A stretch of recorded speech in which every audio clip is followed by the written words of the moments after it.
પણ એ સાથે જ આગળ વધીએ અને આજે જો જ્યુબિલન્ટ ફૂડવર્ક્સ પોઝિટિવ એક્શન બનતો દેખાયો છે. ગઈકાલે આપણે પરિણામ જોયા, આજે બ્રોકરેજ રિપોર્ટ આવ્યા છે પોઝિટિવ અને એને લીધે કાઉન્ટરમાં એક સારી ખરીદદારી જોઈ રહ્યા છે. શું બ્રોકરેજ રિપોર્ટ આવ્યા છે તેની માહિતી લઈએ. સહયોગી શ્રદ્ધા આપણી સાથે જોડાઈ ગયા છે. શ્રદ્ધા, ગુડ આફ્ટરનૂન. જણાવો, જ્યુબિલન્ટ ફૂડવર્ક્સ પરિણામ સારા છે, બ્રોકરેજ રિપોર્ટ શું કહી રહ્યા છે?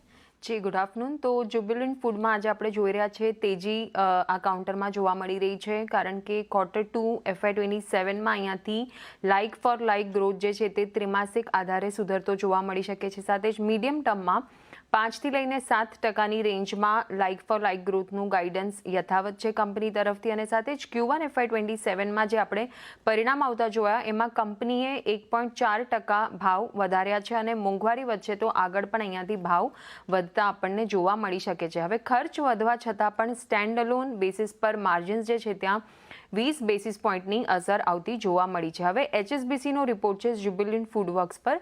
તેઓ હોલ્ડની કોલ આપી રહ્યા છે અને ટાર્ગેટ પ્રાઇસ તેઓએ આપ્યા છે ₹500 પ્રતિ શેરના. તેઓનું કહેવું છે કે Domino's India like for like growth જે છે તે 25%થી વધુ રહેતો જોવા મળ્યો છે. મોંઘવારી તે છતાં પણ અહીંયા સારા માર્જિન્સ જાળવ્યા છે કંપનીએ. અને પોપાઈઝ જે છે તે મુખ્ય આકર્ષણ અહીંયાથી રહેતું જોવા મળ્યું છે.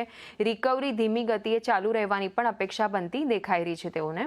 હવે જેફરીઝની વાત કરીએ, તેઓએ જ્યુબિલન્ટ ફૂડવર્ક્સ પર બાયની કોલ આપી છે અને ટાર્ગેટ આપ્યા છે ₹650 પ્રતિ શેરના. તેઓનું કહેવું છે કે Q1 મોટાભાગે અનુમાન મુજબ જ રહ્યા છે.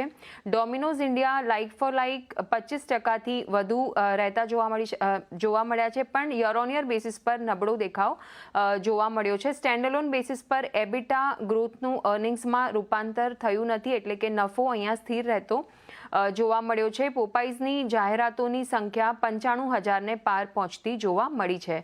ત્યારબાદ CLSAની વાત કરીએ, તેઓ જ્યુબિલન્ટ ફૂડવર્ક્સ પર આઉટ પરફોર્મ કોલ આપી રહ્યા છે અને ટાર્ગેટ પ્રાઇસ આપ્યા છે ₹554 પ્રતિ શેરના.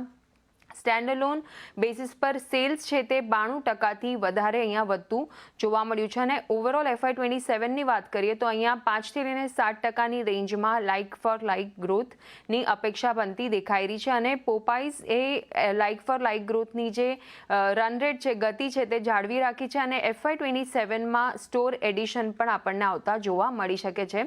તો આ રીતે ઓવરઓલ એક રિઝલ્ટ્સ બાદ બ્રોકરેજીસ છે તે બુલિશ જણાઈ રહ્યા છે, પોઝિટિવ મત તેઓ ધરાવી રહ્યા છે જ્યુબિલન્ટ ફૂડવર્ક્સ માટે.